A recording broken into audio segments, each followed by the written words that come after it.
മനസ്സിലായി. ഞങ്ങൾ ഒരു 20 മിനിറ്റിനുള്ളിൽ അവിടെ എത്തിരി. അതെ, ഇന്ന് വരണ്ടാന്ന് അച്ഛൻ പറഞ്ഞു. അതെന്താ? അറിയില്ല, അച്ഛനിവിടെ ഉണ്ട്, ഞാൻ കൊടുക്കാം. അച്ഛാ, അച്ഛന് ഫോൺ. ആരാടി? എന്റെ ഫ്രണ്ട്സാ, അവരിങ്ങോട്ട് വരുന്നുണ്ടെന്ന്. വരണ്ടാന്ന് പറഞ്ഞിട്ട് അവര് കേൾക്കുന്നില്ല. നീ ഇങ്ങോട്ട് താ, ഞാൻ പറയാം. ഹലോ, എന്റെ മോള് പറഞ്ഞ കേട്ടില്ലേ? നിങ്ങൾ ഇങ്ങോട്ട് വരണ്ട. അല്ല, ഇത് മീനാക്ഷിയുടെ വീട് തന്നെ അല്ലേ? അതെ, അവളുടെ അച്ഛൻ പട്ടാളം കേശവനാണ് സംസാരിക്കുന്നത്. പെട്ടെന്ന് ഇങ്ങനെ പറഞ്ഞ അത് എവിടുത്തെ മര്യാദയാ? നീ ആരുടെ എന്നെ മര്യാദ പഠിപ്പിക്കാൻ? ഇനി നിങ്ങളെ ആരെയെങ്കിലും ഈ പഞ്ചായത്തിന്റെ അതിർത്തി കണ്ട സകലത്തിന്റെ അണ്ണാക്കി ഞാൻ തോട്ട വെച്ച് ഇതേതോ തോട്ട ഫാമിലിയാണെന്ന് തോന്നുന്നു. അവൻ വരണ്ടു. പട്ടാളം കേശവനോടാ കളി.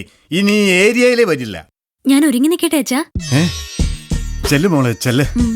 ഏതെങ്കിലും നല്ലൊരു സാരി എടുത്തു കൊടുത്തോട്ടോ.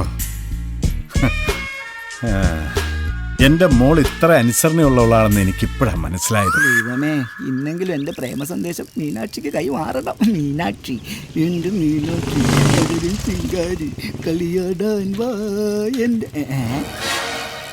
അത് ശരി.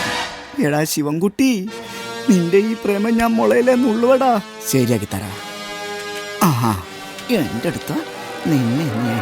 പോട്ടെ, നാളെ ഈ സമയം ഇവിടെ തന്നെ കാണൂ. ഇല്ല, ഇന്ന് തന്നെ നേരത്തെ വിട്ടതേ. എന്റെ ക്ലാസ്സിൽ പഠിക്കുന്ന ശരണ്യയുടെ അച്ഛൻ മരിച്ചതുകൊണ്ടാ.